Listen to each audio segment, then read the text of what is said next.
কি এবার সমস্যা বলতে কিছু কিছু তো মাঝে মাঝে সমস্যা, এগুলো একটা প্রাকৃতিক একটা ডিজাস্টার একটা হয়েছে, যেটা যার জন্য হচ্ছে। কিন্তু আজকে তো এটা লাইনচ্যুত হয়েছে ট্রেন লিডওয়ার কাছে। হ্যাঁ, শুনলাম এটা রাজ্যে বলা যায়, এগুলো তো সবই একটা দৈনন্দিন জীবনের একটা পড়ে যায় একটা ব্যাপারটা, এখন ফেস করতে হবে। এর আগে অফিস যেতে তো দেরি হয়ে যাচ্ছে। হ্যাঁ, দেরি তো।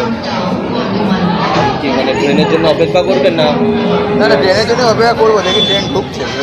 এরকম একটা ডিসিশন আসা কি গাড়ি ঢুকবে না হওয়াতে সমস্যা তো নিশ্চয়ই। যারা জনসাধারণ, যারা ডেইলি প্যাসেঞ্জার, যাদের অফিসে যাওয়ার ব্যাপার আছে, তাদের নিশ্চয়ই একটা সমস্যা তো আছেই। কিন্তু এখন এটা পুরোপুরি আমরা দোষও দিতে পারি না, কারণ কি একটা টেকনিক্যাল কোনো স্ল্যাগ হওয়ার জন্য হয়তো এই ধরনের ডিসিশন নেওয়া হয়েছে ইস্টার্ন রেলওয়ের দিক থেকে। তো আশা করছি তাড়াতাড়ি ঠিক হয়ে যাবে, এবং যারা প্যাসেঞ্জার, যারা ডেইলি আপ অ্যান্ড ডাউন করেন, তাদের জন্য আবার থেকে সব কিছু নর্মাল হয়ে যাবে।